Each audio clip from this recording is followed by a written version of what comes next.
Buenas tardes, bienvenidos a la tercera mesa de esta escuela de primavera de la SEF.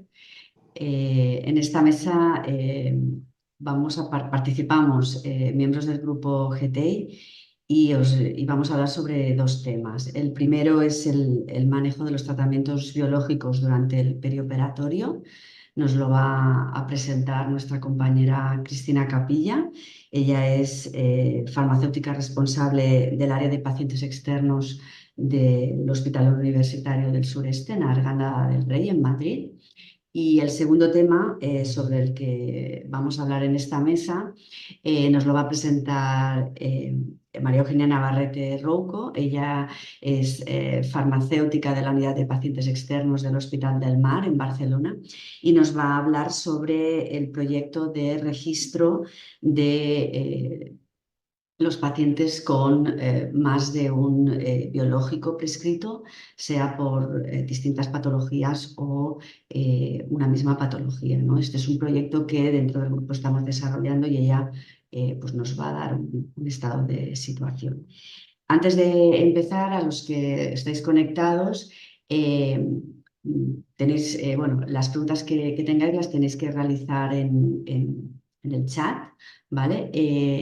Yo las iré visualizando y al finalizar cada presentación y después en el debate, si queréis, pues las iré introduciendo, ¿vale? Y sin más, pues vamos a dar paso a Cristina, ¿eh? Buenas tardes, Cristina. Buenas tardes. Muchas gracias por la introducción. Bueno, mi nombre es Cristina. Bueno, voy a compartir primero la presentación.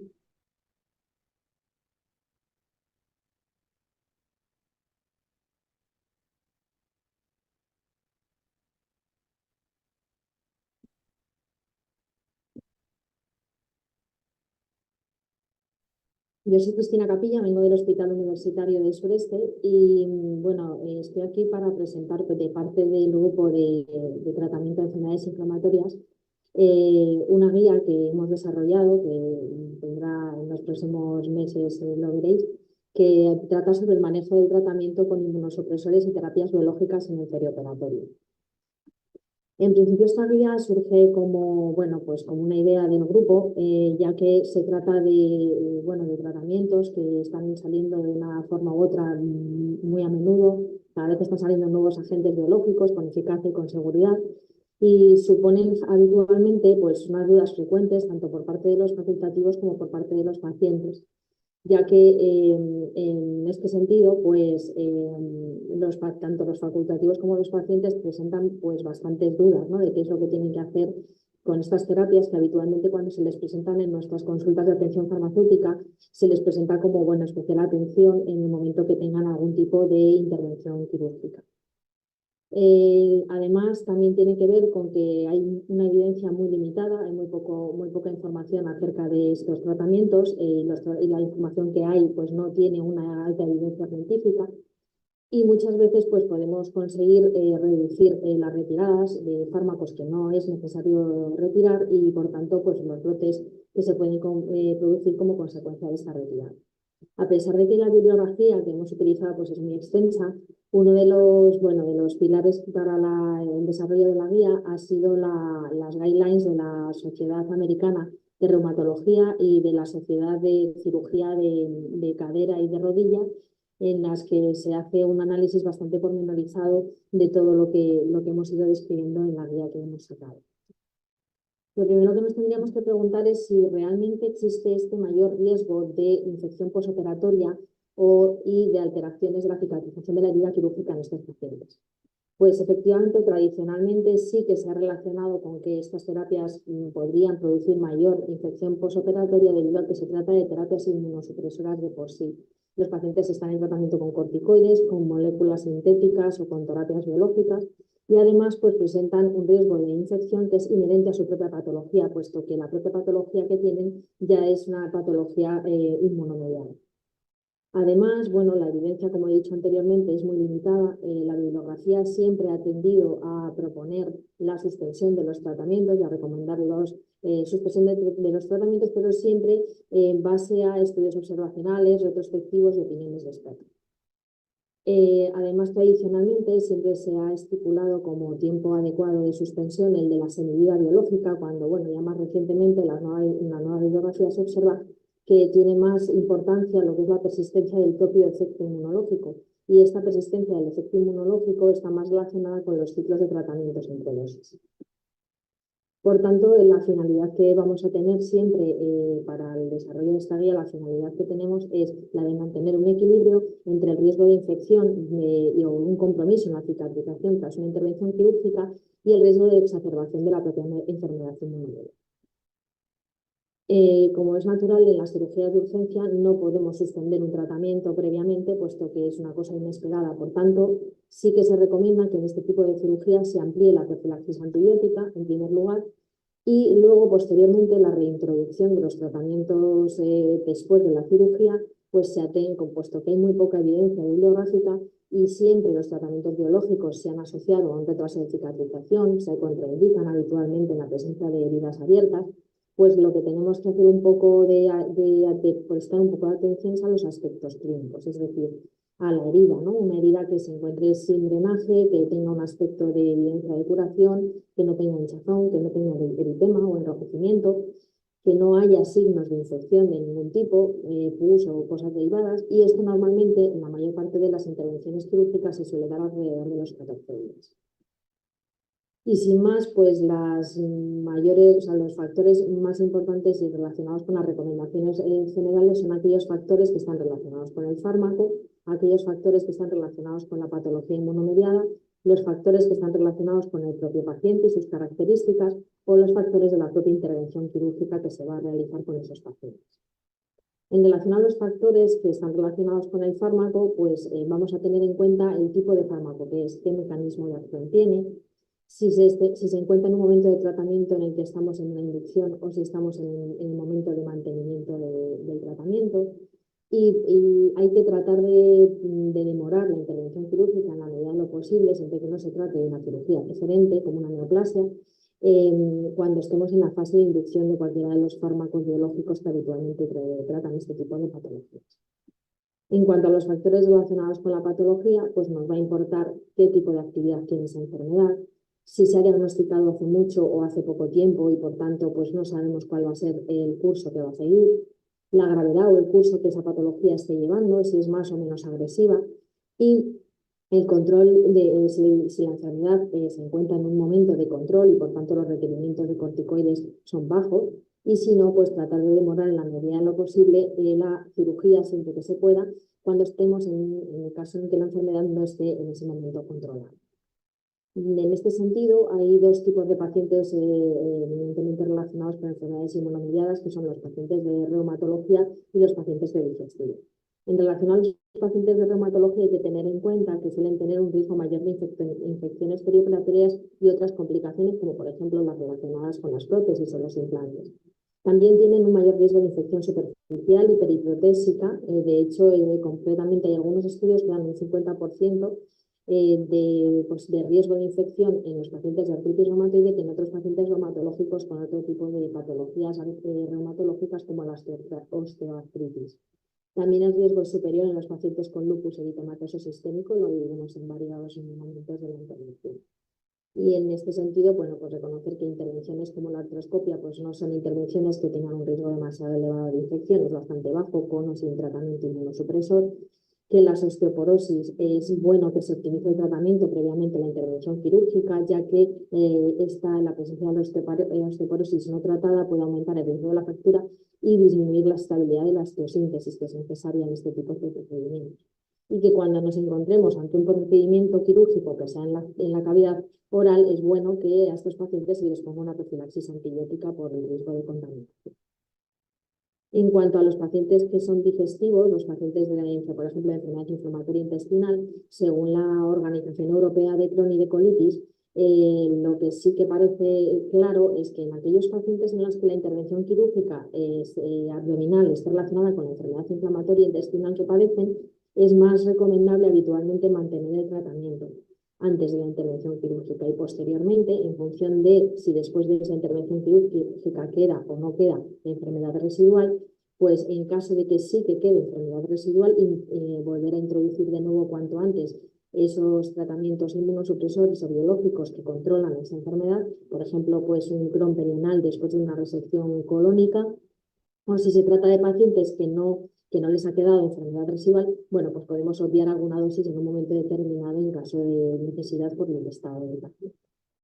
Los factores relacionados con el paciente pues van a tener importancia tanto la edad y el sexo, pues según el tipo de intervención que sea, si tiene o no comorbilidades como EPOC, diabetes o osteoporosis, si son consumidores de tabaco, alcohol o están malnutridos, si han presentado en otras intervenciones quirúrgicas infecciones previas y si presentan o no presentan lesiones en la piel, puesto que esto está bastante más relacionado con contaminación por estafilococos y estreptococos, y hay veces que es necesario bueno, pues que en ese sentido pues tratemos esa infección.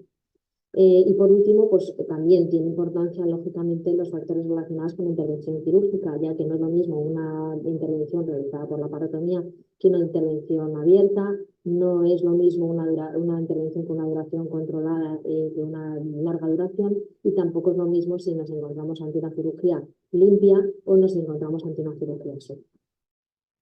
Y sin más, pues un poco entrando en lo que va a ir nombrando la guía, ¿no? Que es en cada uno de los grupos de tratamiento. Vamos a empezar con los corticoides. Sabemos que en estos pacientes con enfermedades inmunológicas una gran mayoría de ellos van a van a tener tratamiento con corticoides. ¿Y esto qué pasa con los corticoides? Bueno, pues como todos sabemos, los corticoides pueden producir un aumento del riesgo de infecciones en el lugar quirúrgico y también pueden estar relacionados con una inestabilidad hemodinámica propia de la inmunosupresión del eje de hipotálamo hipofisario suprarrenal.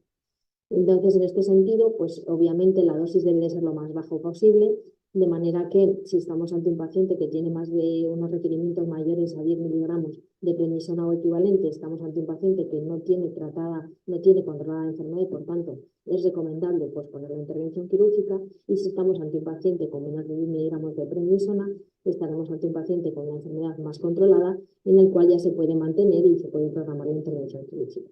En relación a las dosis de estrés que pueden ser necesarias antes de una intervención quirúrgica en pacientes que han estado consumiendo unas grandes cantidades de corticoides y cuando hay riesgo de una insuficiencia suprarrenal, pues tendremos en cuenta algunos factores como los antecedentes de la ingesta de corticoides de esos pacientes, la probabilidad de que haya una supresión del eje hipotálamo hipofisario suprarrenal y el tipo o la duración de la intervención quirúrgica.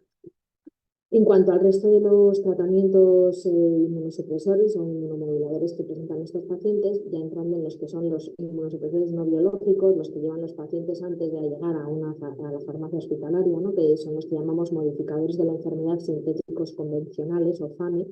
Bueno, pues este tipo de fármacos es recomendable mantenerlos en todos ellos, exceptuando el caso, por ejemplo, del metotrexato, que por las propias características se recomienda siempre que por lo menos el día de la intervención no se ponga, pero el resto de ellos pues se deben de mantener.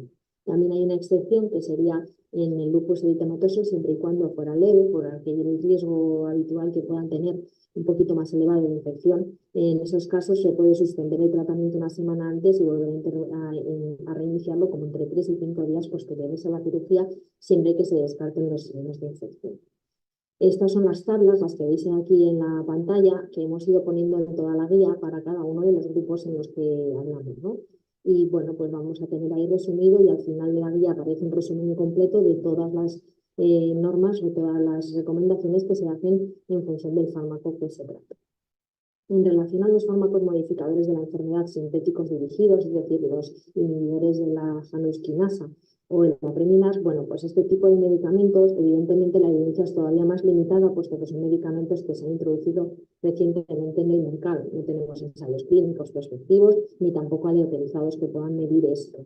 Pero sí son tratamientos que se administran por vía oral, tienen una vida media corta, el manejo suele ser habitualmente sencillo Y hay datos que sugieren que el sistema inmunitario puede volver a la normalidad después de suspenderlos, después de 7 días de haberlos suspendido. Por lo tanto, las recomendaciones que se tienen con estos fármacos, y con todos ellos, son las de suspender unos días antes y volverlos a reincorporar unos 2 o 3 días antes de la cirugía y volverlos a incorporar de nuevo cuando la cirugía se considere, bueno, cuando la herida se considere, como siempre, que esté curada. Aquí hay una excepción y es el apremilás, en el que se recomienda el mantenimiento y suspensión del mismo el día de la intervención quirúrgica. Aquí en esta siguiente diapositiva hago un resumen de lo que son las recomendaciones a este respecto. Todos los FAMES sintéticos dirigidos deben de ser suspendidos entre 2 y 4 días antes de la intervención quirúrgica, según la Asociación Americana de Reumatología, y posteriormente entre 7 y 14 días posteriores reintroducirlas en función de las evidencias de curación de las heridas. La excepción sería la apremilás, que lo mantendríamos todo el rato, y solo se suspendería el día de la intervención, pues por las conocidas tendencias a náusea y vómitos que presentan, así como las interacciones farmacológicas. Estas recomendaciones no tienen en cuenta ni los riesgos cardiovasculares que recientemente están relacionándose con los IVA, ni tampoco la enfermedad inflamatoria intestinal, que por las características que os he comentado antes, pues hay que siempre tener en cuenta al médico prescriptor.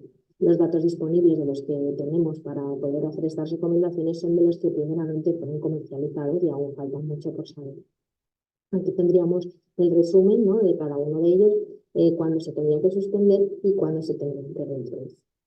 En cuanto a los tratamientos biológicos, tendríamos que tener en cuenta que hay una serie de recomendaciones generales. Los tratamientos biológicos, por la asociación que tienen a las infecciones tradicionalmente, lo que se recomienda es suspenderlos, o sea, cuando vaya a tocar, dar la dosis, suspenderla y una semana posterior programar la intervención quirúrgica.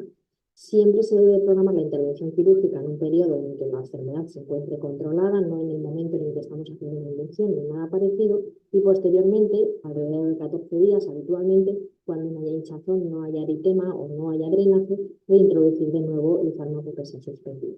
Estas serán las recomendaciones generales con los biológicos, salvo excepciones que ahora iremos comentando, pero se cumplen sobre todo con los anti-TNF y con los inhibidores de interleuquinas. En relación a los anti-TNF, decir que, bueno, como siempre lo que estamos diciendo toda la intervención, la evidencia es heterogénea y basada en bibliografía con poca evidencia. A veces son pacientes no quirúrgicos los que se estudian y los que se evalúan, y no se consideran otros factores que pueden enmascarar las posibilidades o el riesgo de infección, como puede ser la presencia de tratamiento de los corticoides. Por tanto, pues van careciendo un poquito de validez. También, por otro lado, hay que considerar con estos tratamientos que si no estamos reduciendo el riesgo de infección, sí que podemos a veces aumentar la posibilidad de un brote al retirarlos innecesariamente, y con ello también, con una aparición de un brote, también puede estar asociado un mayor riesgo de infección. En el caso, por ejemplo, de la enfermedad inflamatoria intestinal, en el que ya se ve por la bibliografía que el tratamiento preoperatorio con anti-TNF no aumenta el riesgo de complicaciones posoperatorias, pues no parece que fuera necesario la suspensión de los anti-TNF. Aquí volvemos un poco a intervenir, o sea, un poco a incidir en lo mismo de antes, ¿no? Los tratamientos biológicos dependerán de cuáles serán las pautas de administración. Por ejemplo, si el tratamiento es cada 2 semanas, pues lo que haremos es a las 2 semanas no se pondrá, en el caso de la adalimumab no se pone, y la semana siguiente se programa la intervención quirúrgica, siempre teniendo en cuenta que cuando se trata de una enfermedad inflamatoria intestinal puede haber excepciones y puede ser que tengamos que mantener el tratamiento. En cuanto a los inhibidores de las interleuquinas, pues las características de la interleuquina 6, como el tocilizumab, hay que tener en cuenta que suprime lo que indica los indicadores de infección, como por ejemplo el incremento de la proteína C reactiva y la fiebre, y puede mascarar una infección que sí que se encuentre presente. El sarilumab, que es la otra interleuquina 6, tiene muy pocos datos, puesto que es más reciente, pero sí que se recomiendan por las mismas teorías que en el resto de los tratamientos biológicos. Y en cuanto a los inhibidores de interleuquina, todos ellos también recomienda programar la intervención quirúrgica al final del intervalo, y también valorar la relación entre el riesgo de infección que pueda tener la intervención quirúrgica y el intervalo de administración que tengan. Es decir, si nos encontramos ante una anaquimra, por ejemplo, que se administra todos los días, pues se podría suspender un día antes y volver a reintroducirse un día o 2 días después de la cirugía, pero si hablamos, por ejemplo, de un ustekinumab cada 12 semanas, puede ser que por el riesgo bajo de la cirugía no sea necesario suspenderlo en ningún momento. Lo mismo pasa con fármacos con otros mecanismos, como puede ser el Agatacet, en el que se ha visto que tampoco cambia en función de si se trata de la administración intravenosa o subcutánea. El caso del rituximab ha sido un desafío, ¿no? Es un fármaco especial porque tiene un intervalo de administración muy amplio y tenemos los datos del registro de francés ahí.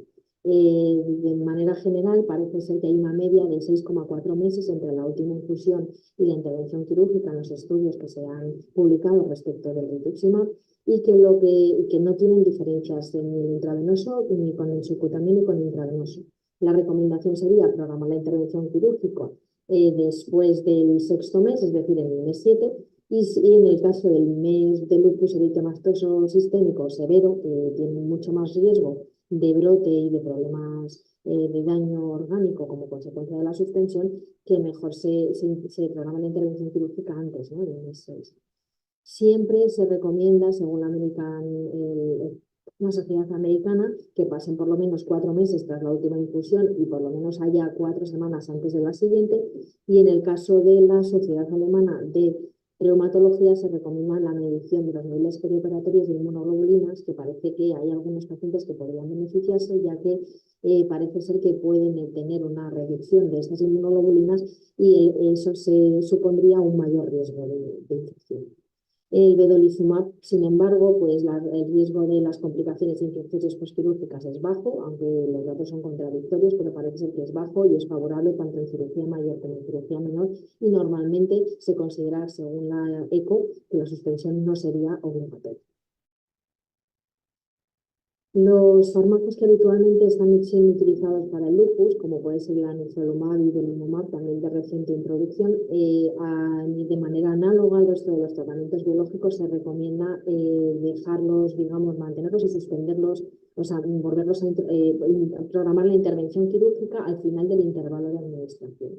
En el caso de que sea intravenoso, pues sería en la 5ª semana. En el caso de que sea subcutáneo, cada 2 semanas, en la 3ª semana, y como lo que hemos estado diciendo hasta el momento. Hay que decir, luego reintroducirlo, como en todos los casos anteriores.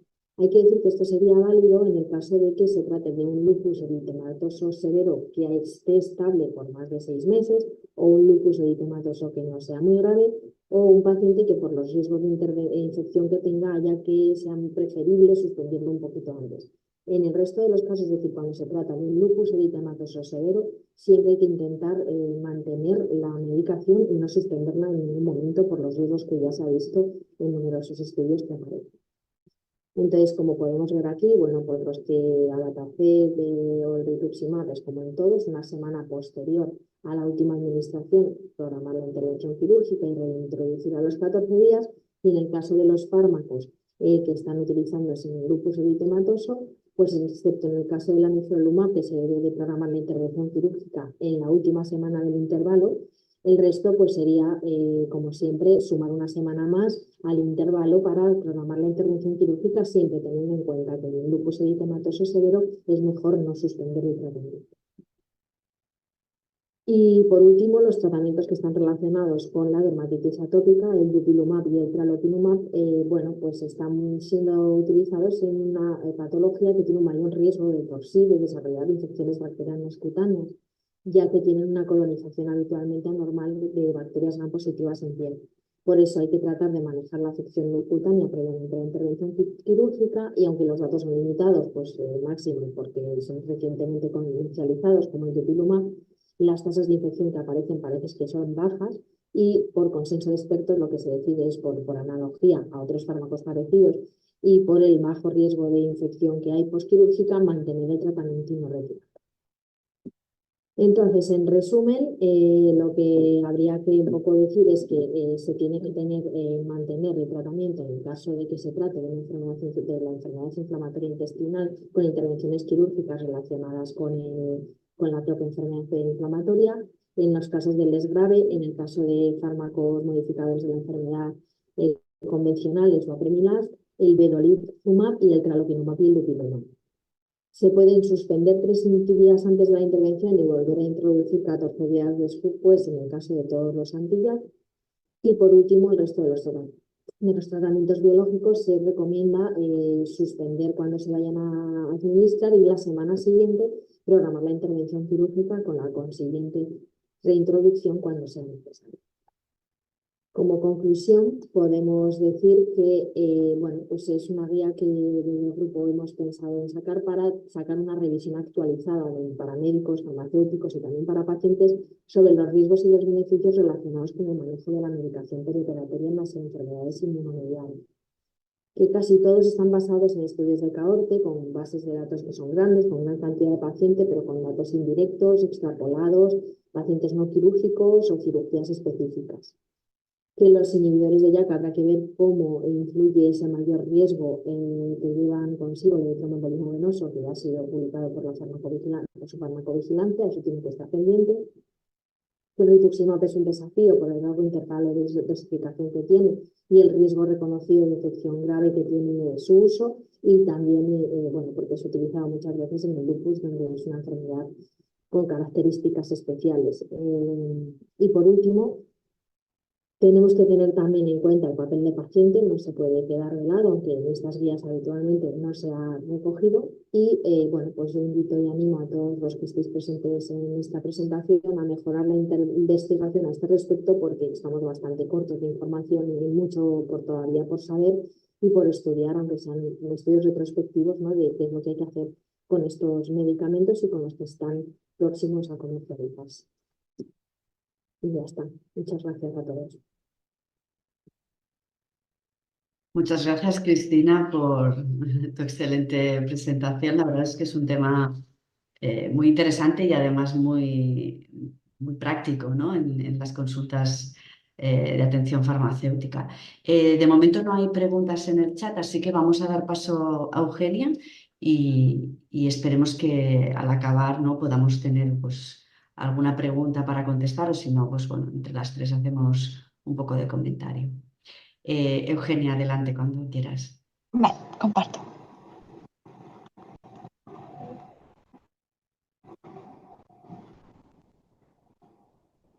Vale. Lo primero de todo, buenas tardes. Yo soy Eugenia, soy farmacéutica del Hospital del Mar. Agradecer tanto a la SED como al Grupo GTI dejarme presentar este proyecto, cuyo título es El registro de pacientes en tratamiento con más de una terapia biológica o molécula dirigida para la misma o distintas patologías. He dividido la sesión en 3 partes. Nos pondremos primero en situación, cuál es el momento actual. Explicaré luego el proyecto de investigación que tenemos en mente y luego un poco de perspectiva de futuro. A día de hoy, yo creo que todos los que estamos aquí presentes nos habremos planteado en algún momento dado qué seguridad o qué problemas nos puede dar combinar 2 tratamientos biológicos o moléculas dirigidas. Para comenzar, quería exponer esta gráfica donde hemos ido recogiendo el número de fármacos de anticuerpos monoclonales que han sido aprobados. Como vemos, en estos últimos años el crecimiento ha sido exponencial. De hecho, desde que se aprobó el primer fármaco en 1986 hasta el 2023, hay un total de 173 anticuerpos aprobados. De esos 173 anticuerpos aprobados, ¿vale?, en el estudio de Wong representan el 30% para indicaciones de enfermedades inmunomediadas. Y si nos vamos a datos de comercialización, casi el 50% de los fármacos consumidos en el año pasado son anticuerpos monoclonales. En esta diapositiva os muestro la mayoría de los tratamientos aprobados para enfermedades inmunomediadas y en puntitos os he querido representar cómo para una misma patología tenemos diferentes fármacos y cómo un mismo fármaco puede ser empleado para diferentes enfermedades. De esos 173 anticuerpos monoclonales que tenemos, hay 91 dianas terapéuticas tratables. ¿Qué quiere decir? Si nos vamos a esta figura, vemos aquí diferentes dianas terapéuticas, por ejemplo el CD20, que tiene indicación para tratar alguna enfermedad inmunomediada, pero también tiene la opción de atacar este CD20 para tratar alguna enfermedad cancerosa. ¿Y qué diferencia hay a nivel del mecanismo de acción, cinética o efectos adversos de los anticuerpos monoclonales? Bueno, pues sabemos que a nivel del mecanismo de acción podemos dividir estos en directos e indirectos. Los anticuerpos monoclonales son capaces de bloquear tanto el ligando como el receptor, o bien mimetizar ese ligando para o bien bloquear o bien activar determinadas respuestas inmunitarias. También los anticuerpos monoclonales son capaces de activar diferentes células de nuestro cuerpo, pues mediante anticuerpos, mediante complemento y matar una célula determinada. A nivel de la cinética sabemos que estos anticuerpos o bien se administran de manera intravenosa o bien se administran de manera subcutánea. Si nos vamos a aquellos que se administran de manera subcutánea, recalcar ya bien sea el proceso por el cual llegan a sangre, los procesos de metabolismo o eliminación o el proceso de recaptación por el receptor FcRn, que hace que estos tratamientos a nivel de nuestro cuerpo permanezcan durante una semivida mayor que los tratamientos sintéticos. A nivel de las reacciones adversas podemos dividirlas en reacciones inmunológicas y reacciones no inmunológicas. Reacciones inmunológicas podríamos tener una sobreestimulación del sistema inmune, reacciones de hipersensibilidad o alteraciones de las citoquinas, que estas provoquen o una inmunodeficiencia o una enfermedad autoinmune en el paciente. A nivel de las reacciones no inmunológicas podemos tener infecciones, trastornos plaquetarios o trombóticos, el desarrollo de cáncer, algún ras cutáneo o cardiotoxicidad, entre otros. Por tanto, teniendo en cuenta todos estos datos que hemos dado, cada vez hay más pacientes candidatos a recibir un tratamiento biológico capaz de regular esa respuesta inmune para controlar esa enfermedad inmunomediada. ¿Qué pasa? Que a día de hoy los pacientes no solo presentan una enfermedad, sino que pueden presentar comorbilidades que a su vez también necesiten fármacos biológicos. Por tanto, es muy importante conocer el perfil de seguridad de estos tratamientos, tanto en monoterapia como combinados. Por tanto, es justificable crear una evidencia de pacientes en tratamiento con uno o más fármacos biológicos con indicación en misma o diferentes patologías. A día de hoy, ¿qué evidencia podemos encontrar? En esta revisión realizada en el 2023 se recogen diferentes artículos, case reports, abstract, metaanálisis, donde se han usado diferentes combinaciones de tratamientos biológicos. En la revisión lo dividen por especialidades. En la especialidad de dermatología, las enfermedades más características son la psoriasis, la artritis psoriásica, la dermatitis atópica, la urticaria o el pemfijoide ampolloso. En el combo de tratamiento podríamos encontrar una enfermedad dermatológica con otra enfermedad dermatológica o una enfermedad dermatológica con, por ejemplo, enfermedad de Crohn, asma o espondilitis anquilosante. Dentro de estos combos, el más pronunciado y el más revisado fue el uso de ustekinumab junto con etanercept. Y de esos 15 efectos adversos que se vieron, 7 eran relacionados con infecciones. En la especialidad de reumatología, sobre todo, se vio pacientes con artritis reumatoide y espondilitis anquilosante y, sobre todo, usaban el combo de terapias biológicas para tratar dos enfermedades reumáticas en un mismo paciente. No había una combinación tan característica como en el área de dermatología, pero sí que el biológico que estaba más involucrado era el etanercept. Y algunos autores decían que entre el uso de monoterapia o biterapia de biológicos no había ningún efecto, no había ningún aumento de probabilidad de efectos adversos y otros decían que sí.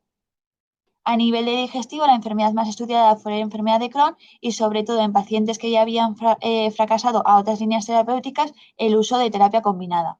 En este caso, la más característica fue el ustekinumab junto con el vedolizumab.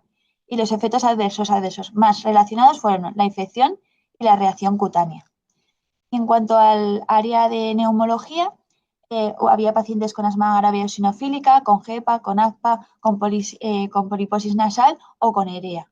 Y sobre todo la combinación más estudiada fue omalizumab más mepolizumab. Y en este caso fue una buena tolerancia de esta combinación. A nivel de dermatología, de pediatría, también en febrero esta publicación de este estudio recoge 62 pacientes pediátricos con enfermedad inflamatoria intestinal, donde con la media de 16 años empiezan a usar una biterapia. ¿Cuáles son las terapias más usadas? Pues con el 48% fueron pacientes tratados con un anti-TNF, ya sea Infliximab o Adali, junto con un vedolizumab. O bien un 34% era un anti-TNF más ustekinumab.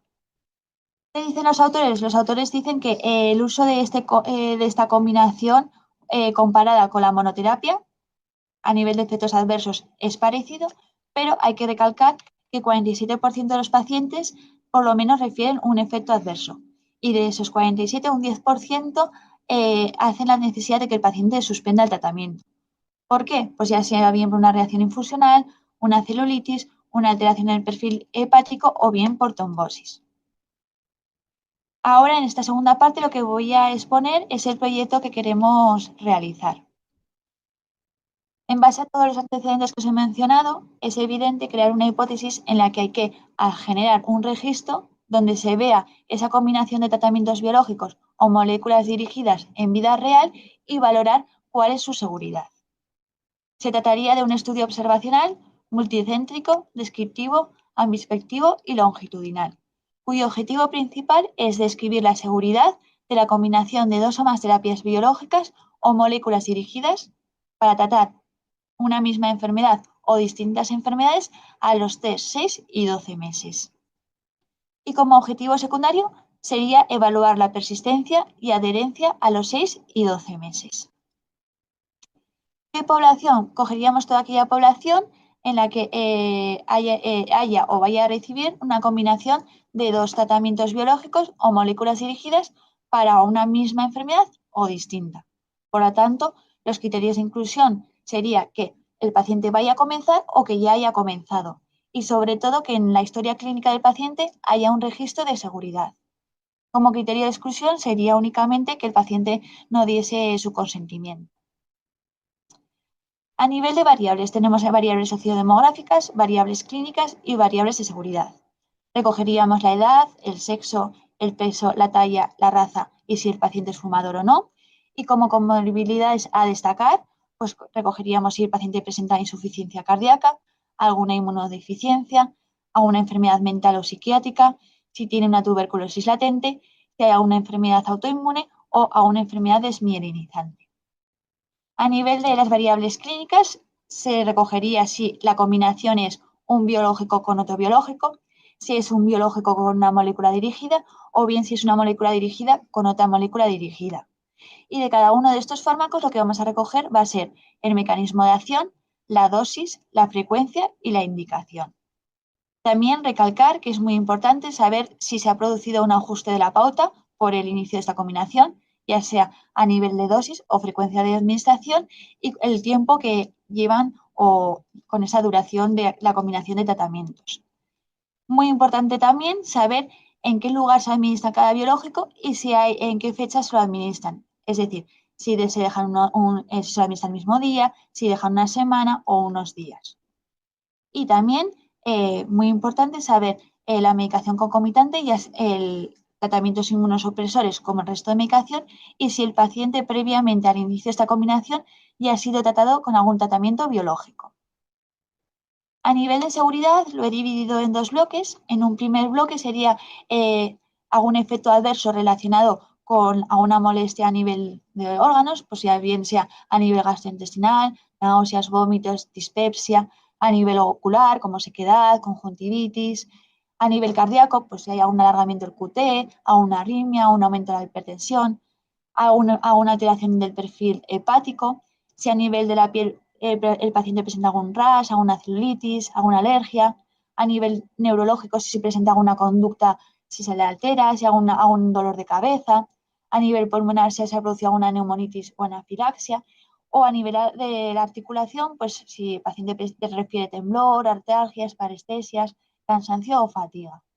Por otro lado, tendríamos efectos adversos como que el paciente haya necesitado hospitalizar por ese inicio de combinación, que haya sido exitus, que se haya desarrollado un cáncer, que haya empeorado la patología de base por la cual está siendo tratado o que se haya reactivado alguna enfermedad inflamatoria inmunomediada, ya sea vasculitis, lupus, dermatitis, que se haya aumentado el número de infecciones, aquí valoraríamos la gravedad, el tipo, la duración y el número, o alguna infección que está latente que se haya reactivado, ya bien sea la tuberculosis, la hepatitis B, algún virus del zóster, que a nivel de la punción el paciente presente dolor o hematoma o que haya habido alguna alteración en la bioquímica o hematología.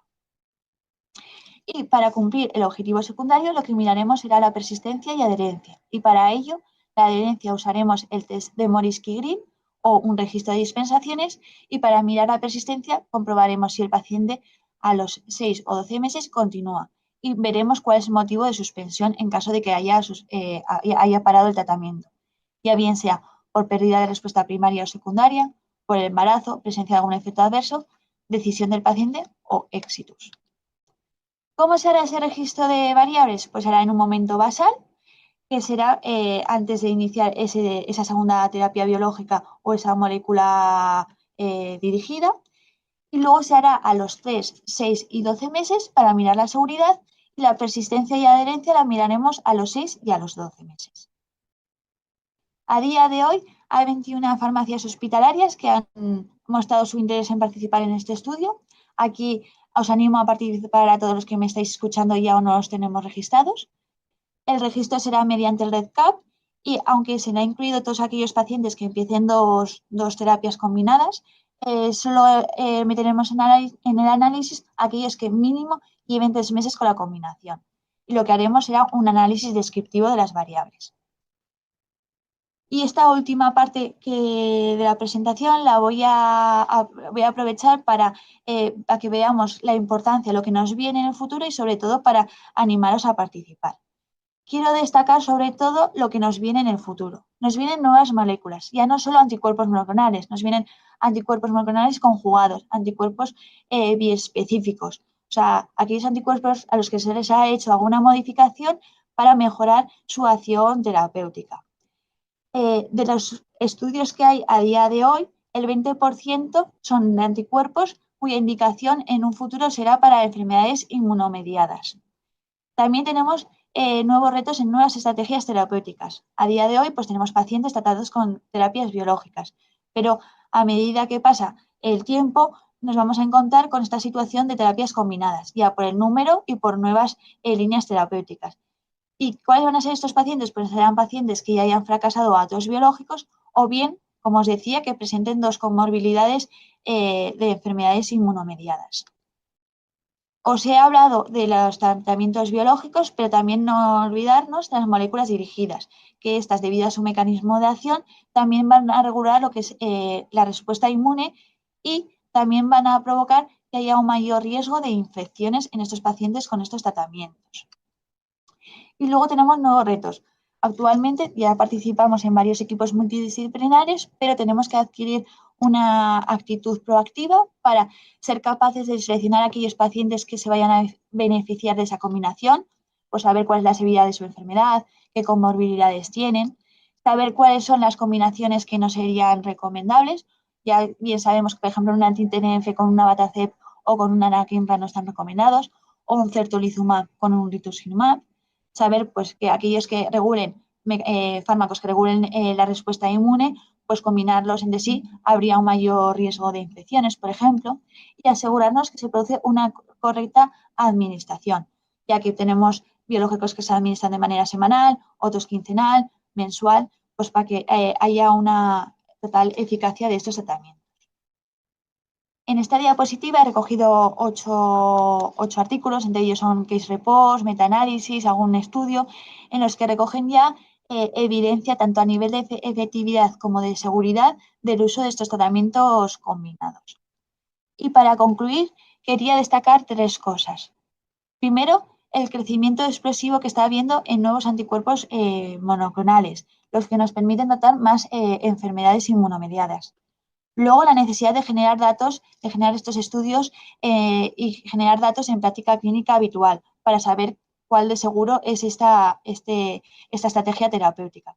Y la colaboración entre todos nosotros para idear estrategias, dado el número de biológicos y moléculas dirigidas nuevas que nos vienen en un futuro. Daros las gracias por vuestra atención y aquí os he dejado el correo tanto de Nuria como de Piedad y de Nuria y mío para cualquiera que quiera participar, que se sienta voluntario y nos escriba. Muchas gracias. Muchas gracias, Eugenia. También una excelente presentación y creo que es un gran proyecto, ¿no?, que se está poniendo en marcha.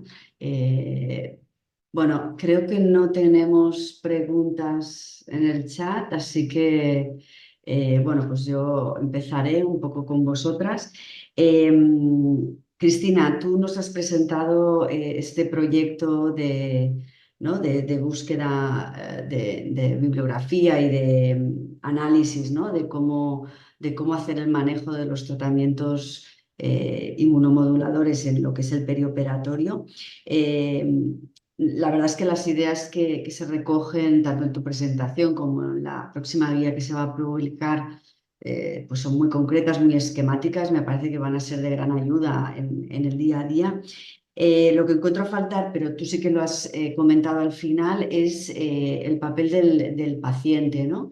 No sé qué experiencia tenéis vosotros, que recogen estas guías que habéis revisado americanas, que hablen sobre, bueno, si son decisiones compartidas, si estas son decisiones que bueno, que se toman a nivel de profesionales o cómo lo abordáis.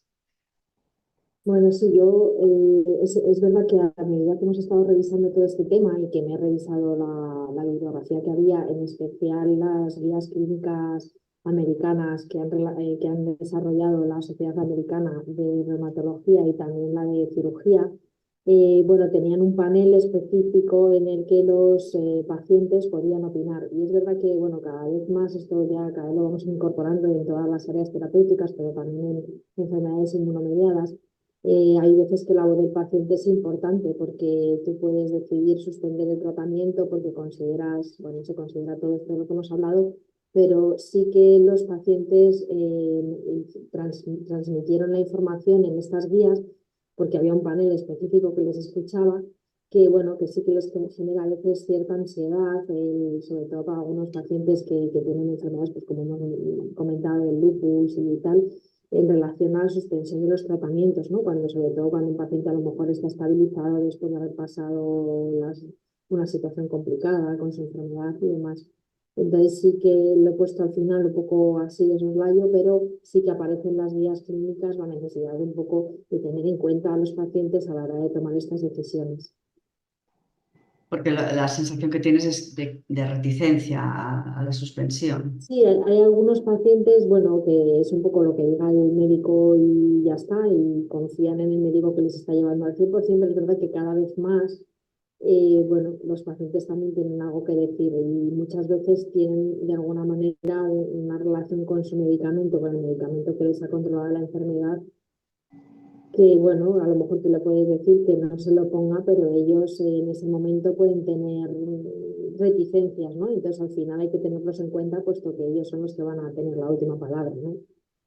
Yo hay veces que los pacientes que vienen aquí, pues cuando vienen el primer día, ¿no? No a lo mejor para quitárselo, pero para ponérselo, y vienen con unas reticencias que hay veces que hay que a lo mejor posponer el momento de inicio porque el paciente a lo mejor no está preparado en ese momento para empezar o no está preparado para suspender. O sea, yo creo que a ellos siempre hay que escucharles, ¿no? Y aunque las guías no lo van a recoger porque, bueno, pues son cosas muy concretas que yo creo que siempre hay que tenerlo en cuenta. Claro, sí, sí, sí. Bueno, a ver si ha caído alguna. No, no tenemos. Eugenia, la verdad es que el proyecto que se plantea, ¿no?, de recogida de este registro, ¿no?, de paciente pues, con más de un biológico, el tema de seguridad con los biológicos nos ha preocupado desde siempre, ¿no? Entonces, ¿cuál es vuestra experiencia, ¿no? Porque entiendo que este proyecto surge, pues bueno, pues de una preocupación, ¿no?, del aumento, como has hecho el estado de situación, de un aumento cada vez mayor de pacientes con combinación de dos biológicos. Entonces, en vuestra experiencia, en vuestro día a día, ¿qué os habéis encontrado, ¿no?, en temas de seguridad con estos pacientes? Pues nosotros tenemos ya actualmente, si no me falla la memoria, unos 14 pacientes con biterapias combinadas y sobre todo en el área de neumos, que hicimos una revisión, de varios pacientes que estaban en tratamiento con un tratamiento para el asma y para otras enfermedades, y allí no se vio ningún efecto adverso, o sea, no referían. Sí que, por ejemplo, en algún paciente, por miedo a que se desarrollase alguna infección, se le bajó la dosis de lo que es el anti-TNF, del tratamiento concomitante, pero no presentó ninguna infección, y lo que sí que se obtuvo es un beneficio a nivel de que el paciente mejoró y también necesitó menos corticoides, cosa que antes necesitaba más y que podía aumentar el riesgo de infecciones. Entonces, por ahora nuestra parte de seguridad a nivel de los pacientes de neumo está bien. Luego Está miraremos a ver esto. muy bien. Bueno, es muy interesante el dato que dices, ¿no? De poder reducir los corticoides, pues también por todos los Sí, efectos secundarios que tienen, ¿no? Y para, bueno, los oyentes que tengamos, ¿no? Los compañeros que ahora mismo nos puedan estar escuchando y que les resulte interesante pues, este registro, aparte de contactar con nosotros a través del mail del grupo, ¿les puedes explicar un poco pues, el calendario o cómo tenéis previsto arrancar o en qué momento estáis para que ellos puedan pues, entrar, ¿no? Porque ya has dicho que hay unos cuantos servicios de farmacia interesados, ¿no? Pero quizás, bueno, sí, hoy sea un buen momento para adquirir, para reclutar. a más gente. Nosotros encantados. Nuestro objetivo es presentarlo ahora como grupo, como proyecto de grupo de trabajo a las becas que hay de la SED, de grupos de trabajo, y arrancaríamos pues, mediados del 2024, más o menos, antes o un poquito después de verano. Pero ya está pendiente de pasar por el comité de ética de aquí del hospital y a ver si nos da la aprobación. Con muchas ganas de Muy empezar y bien. llevar ese registro. Sí, sí. Y Cristina, ¿cuándo prevéis que esté lista para su difusión la guía que se ha hecho Pues del nos manejo comentaron preoperatorio? en las próximas semanas, pero estamos un poco a la espera. Yo la tengo completa, pero entiendo que también la entregarán como el resto de las guías del grupo en mano. Vale, sí, habrá formato electrónico, ¿no? Y también en mano. Bueno, seguramente antes del verano, ¿no? Podemos contar con ella. Sí, sí, sí, sí. Yo creo que Vale. sí. Muy bien. Oye, pues felicitaros a las dos por tanto por la presentación como por los proyectos. Creo que, como he dicho antes, son súper interesantes y que a nivel práctico pues van a servir muchísimo. Bueno, daros las gracias por el esfuerzo de presentar, por la colaboración en el grupo, que la verdad es que, bueno, pues de adheridas ya habéis pasado a estar muy activas. Y nada, pues a los que nos estáis escuchando, animaros a que participéis si es que las enfermedades inmunomediadas son vuestra área de trabajo. Cualquier idea o aportación que queráis hacer, pues estamos abiertos a todos vosotros, ¿no? A través de, bueno, pues de los canales de correo, a través de la SED nos podéis contactar. Eh, la verdad es que dar las gracias a la SEF por habernos dado este espacio en esta escuela de primavera para, bueno, pues mostrar con más detalle, ¿no? Algunos de los proyectos que estamos llevando. Y la verdad es que creo que ya nos estamos pasando un poco del tiempo, así que, bueno, pues eso, muchísimas gracias a todos, y nos vemos pronto. Gracias. Muchas gracias. Adiós. Chao. Adiós.